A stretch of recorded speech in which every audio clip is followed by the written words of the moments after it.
an article on truthdig.com is a lot of these mass shootings. And I could not agree more. Toxic masculinity is such a problem. It was written by Amanda Marcotte of AlterNet.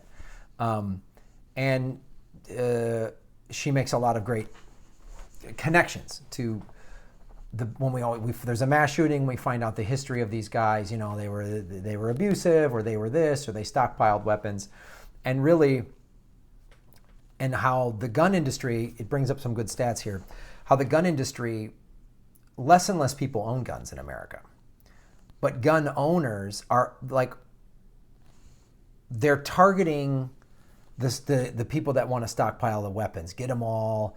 And basically toxic masculinity is, or hypermasculinity as Chris Hedges calls it, and he talks about, you know, cultures that are always at war. He talked about, you know, the Weimar Germany, where anything that is soft or feminine or sensitive or emotional is perceived as weak. That's a big problem in America. That's why I'm done like watching the NFL, because it's all just like, bleh, and all their ads are just like gun boob, truck steak, bleh, steel.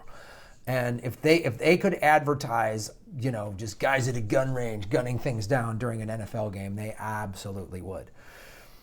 So part of it is the like, I don't understand I have to have gun after gun after gun after, I have to have all these automatic weapons. You're clearly overcompensating for something. You feel scared, you feel alone. That's what the NRA's whole, the gun lobby's tactic is keeping everybody scared. You need a gun, you know? If people at that country concert in Vegas all had guns, they would have been safe. If that club in Orlando, everybody had guns. If Sandy Hook, if the teachers had guns, it's preposterous. It's preposterous to think that. It defies logic. And yet that's what it's preying upon, is the toxic masculinity. And when we have a corporate state and a military industrial complex that is pushing all of our legislation, we have this, oh, fuck them, fuck the poor, you know, get the fucking homeless out of here. You know, there's no compassion, there's no sensitivity, because look what we're doing in America. We bomb civilians on a daily basis. We have killed thousands and thousands and tens of thousands of civilians with our drone strikes since Bush and Obama and now Trump. And we don't care. As long as we got gas in our cars, we don't care. As long as we get to live our nice, pretty American lives, so what if we're killing people? They shouldn't have been, you know, should have been born in a poor country. And that's what happens when you have corporations that don't care about its employees, that treat its employees like statistics. You're discarded. And people are discarded right and left in this country. We have a prison population that is, you know, prisons for profit, so we need to create criminals. And people are just getting gunned down. And when these mass shootings happen and no legislation changes, like really Sandy Hook, that should have changed. That should have been it. That should have been it. Nah. And you go on the internet and you just see, fuck them, kill them all. You know, like that's the overall attitude. That's toxic masculinity or hypermasculinity, whatever you want to call it.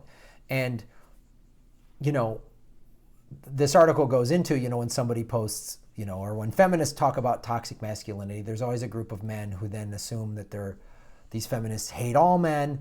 Well, if you look, it's toxic masculinity. It's talking about a specific type of masculinity. And it's something we as a culture, though, all of us can do. You can't just, I talk about the corporate and the military state to sort of show you how this happens. When you have laws and governments that don't care, like when Clinton gutted welfare reform. You know, he gutted welfare. Welfare helps people. Welfare is a compassionate use of our tax dollars. He put 100,000 in the 3 strikes you're out mode. That is a heartless piece of legislation. When you are in an endless state of war, when we go from 2 wars to 7 and now 8 wars, and you don't care, and vets are mistreated. Vets have to wait in long lines when they come home, and 22 vets a day kill themselves. We don't care. You went over and served this country, you just served our oil and corporate interests, and now you come home after putting your life on the line? Fuck you. So that's what creates the environment. But here's, what can we do? How can we change this? Well, I talk about this a lot. We're all just kind of individuals here. I'm an individual, you guys watching are all individuals, and we all can think, well, what can I do? How can I change? Well, one thing is if you are raising a young son or you interact with young men, if you're male or female, you're an aunt, you're an uncle, you're a teacher, whatever, first of all, don't tell young boys it's bad to cry. Don't tell boys to suck it up. I've had women judge me for being too emotional or being too sensitive. And that's a problem, and that's a problem with our culture. I've even had some women say, God, when I see a man cry, I think he's like weak. I was dating somebody and I was going through some tough stuff, some tough memories that were repressed were coming forward. And it was leading me to like cry a lot. And I could tell the person initially was there for me, but then they started to, I could tell they felt like, oh, he's weak. And actually opening up, and men especially, oh, you pussy, man up, grow a dick. Like that's, men talk to each other that way all the time. I played football, I played team sports. I've made those jokes to guys. I've had guys make those jokes to me. But when a guy is really going through something tough, let him have it. Because if you chastise a guy that's really going through a tough thing and he feels vulnerable, he's then going to react with violence, because this is what toxic masculinity is, where violence is rewarded. You're tough. I punched him. I shot that guy. Kicked his ass. Boom. I'm a man. When it's like the most courageous thing you can do is say like, I'm scared. You know, I'm sad. Wow, that hurt my feelings. That's the most courageous thing you can do as a man. And when a man does that, hey, let's support him in that. Let's get his back. You know, women are typically in our culture more allowed to express themselves emotionally. Men aren't. And it's a real problem. It's a real problem. And, you know, it breeds violence and domestic abuse and the abuse of children, and hurt people hurt people. You know, and then it's not talked about. 1 in 6 men have been sexually assaulted as children. 1 in 6. 20% of all domestic violence is women against men. Never really talked about. We never really talk about that, do we? Because men don't want to admit, oh wow, this woman was physically abusing me. Even if I am bigger or stronger, well then you're a man, you should suck it up. You can take it, you're a man. I've had women like jokingly like hit me, like, oh, shut up, Graham, haha, and they hit me and I'll go, ow, and they're like, oh, come on, you're a man, you can take it. Yeah, but I still don't like somebody hitting me. Let's try to change that in our culture. This is up to men and women to change this in our culture.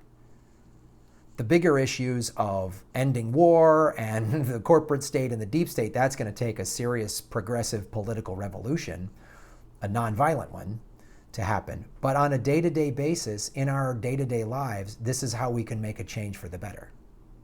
So I'm going to put this article, I suggest you reading it, because there's some very good there's some great information in here. And part of the toxic masculinity is you never admit you're wrong. You know, that stupid thing that like I would hear a lot of some comedians make, I'm a guy, I don't ask for directions. Why not? What's wrong with saying, I don't know, I'm lost? I mean, now we all have things on it, we all have phones, but still, I've still had to ask for directions. And let's, you know, men, let's be supportive of each other when a guy's going through a tough time. I've been going through some tough stuff, and a lot of my male friends have really been there for me. And they said, like, I love you, Graham, you're doing great. I've had a lot of women step up too. It's fantastic, that kind of support, and people saying, wow, Graham, you're doing some deep work. You're really working on some serious issues of trauma and trust and all this stuff, because I don't want to be an angry asshole guy. I don't want to be a toxic dude. I don't want to have toxic masculinity. You know, I don't want to blame a bunch of other people or a group or whatever. So I'll read this last paragraph in the article. The relentless drumbeat of mass shootings lays bare what damage this kind of dominance-oriented masculinity does to our society, especially now that an overcompensating bully who is completely immersed in the discourse of toxic masculinity is the president. It's a stark reminder of why we, as a country, need to get past the politics of tough guy posturing and move towards a more thoughtful, inclusive society. Wouldn't it be great if our leader was like, boy, I don't know. I'm a little scared right now, but it's going to be okay. We're going to get through it. We're going to find a solution versus, I'm right, you're wrong. It's the other person's fault. It's that party's fault. It's the media's fault. Blah, blah, blah. One with more dancing and less waving guns around while talking about what a manly man you imagine yourself to be. You can be strong. It's America. We always go to the one extreme or the other.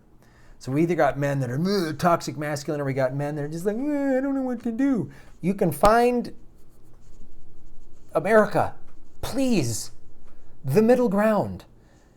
You can be strong and whatever, athletic, whatever. I work out, I study martial arts, but I have no problem crying. I have no problem saying, wow, that was mean, that hurt my feelings, or whatever. So let's all try to do that. Because the mass shootings, I was listening in my car today, there was another shooting, I think in LA or something. I don't know, another shooting somewhere. Every week there's another couple of shootings. So let's try to solve it. One day at a time.